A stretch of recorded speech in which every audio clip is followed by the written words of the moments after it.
Hello বন্ধুরা, আবারও চলে এলাম একটা রান্না নিয়ে। আজকে রান্না করব দই কাতলা। তার জন্য দেখো মাছের মধ্যে নুন হলুদ মাখিয়ে রেডি করে রেখেছি। একটা বাটির মধ্যে কয়েকটা কাজু বাদাম আর 1 চামচ পোস্ত ভিজিয়ে রাখছি। এবার আমি ফ্রাই প্যানে তেল গরম করে নিয়ে মাছগুলো ভেজে তুলে রাখছি। এবার মাছ ভাজা তেলের মধ্যেই দিয়ে দিচ্ছি একটা তেজপাতা, একটা শুকনো লঙ্কা আর কয়েকটা গোটা গোলমরিচ আর লবঙ্গ। হালকা একটু ভেজে নিলাম। ভাজা হয়ে যাওয়ার পর এখানে আমি রেডি করে রাখা মশলাটা দিয়ে দিচ্ছি।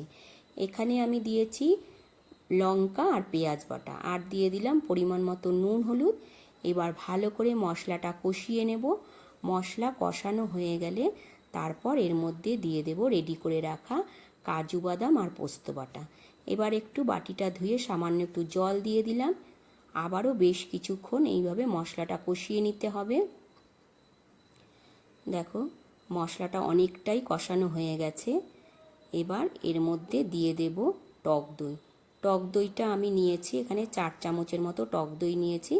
দইটা ভালো করে ফেটিয়ে নিয়েছি। এবার এর মধ্যে টক দইটা দিয়ে দিচ্ছি। টক দই দিয়ে আবারও এখানে 1 মিনিট এইভাবে নাড়াচাড়া করে নেব।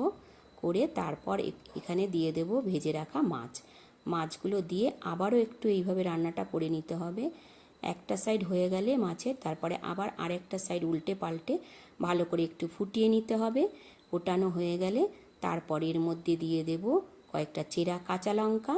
তারপর এর মধ্যে দিয়ে দেব একটু ধনেপাতা কুচি। তাহলেই আজকের রান্না রেডি হয়ে গেল দই কাতলা। আজকের রান্নাটা তোমাদের কেমন লাগলো বন্ধুরা অবশ্যই জানিও। ভালো লাগলে একটা লাইক কমেন্ট করে দিও। আবারও তোমাদের সাথে দেখা হবে অন্য একটা রান্না নিয়ে। ততক্ষণের জন্য তোমরা সুস্থ থেকো, ভালো থেকো। টাটা বন্ধুরা।